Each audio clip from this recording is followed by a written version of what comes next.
double frosted brownies topped with my favorite combination, peanut butter and chocolate. Let's see what's cooking. It's time for yoyomax12. Hello everyone! In a medium-sized saucepan, place 1 cup of butter and 4 ounces of unsweetened chocolate.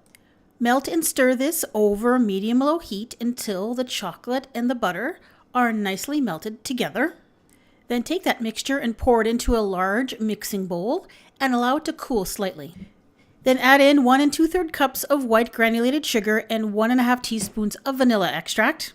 Blend that together, and then you're going to blend in 3 large eggs, 1 at a time, or maybe 2 at a time, and blend until combined.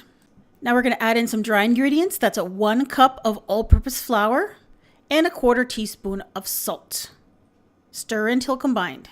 And then with a spoon, stir in 1 cup of peanut butter chips. Then pour your batter into an 8 by 8 inch baking dish that's been lined with aluminum foil, and the aluminum foil has been greased.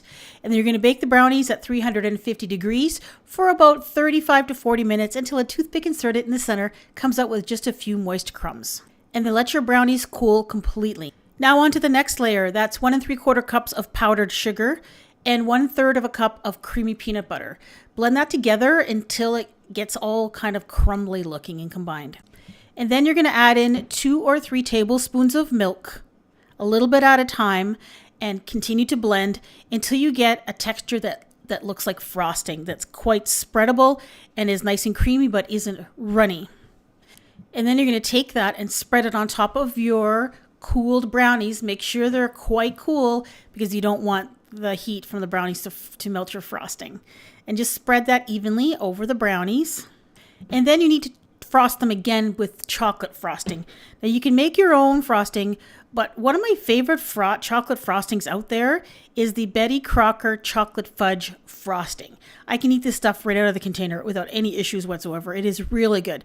Now they're not sponsoring me, nor are they paying me to say that. I just really like that frosting. So once that's frosted, you can take your brownies out and you can slice them up. Now, I love using that aluminum foil in the pan method. First of all, you don't dirty your pan. And secondly, you get to actually just lift them right out. And they're much easier to slice up into nice little squares. Because you know how hard it is to get that first piece of brownie out of a pan if you're just cutting it right in the pan. Now, the actual brownie part of this recipe is really good. Now, if you wanted a really nice, dense, fudgy brownie, you could just make these brownies on their own. The addition of the peanut butter chips makes them really good as well. You can see how when I slice down through the center of the brownies, they're not very cake-like at all. They're very, very fudgy and they're really good. The addition of the peanut butter and chocolate just adds to it, makes them fantastic. I brought these to work and everybody loved them and they disappeared quite quickly. Now, one of the hazards of having a YouTube channel for as long as I've had, sometimes you end up repeating a recipe because you like it. You don't realize you've already done it. So basically, I have 2 other recipes. I have a super fudgy peanut brownies and peanut butter ball Buckeye brownies, both of which are very close to this recipe. And you know what? Take a look at them and decide which one you want to try.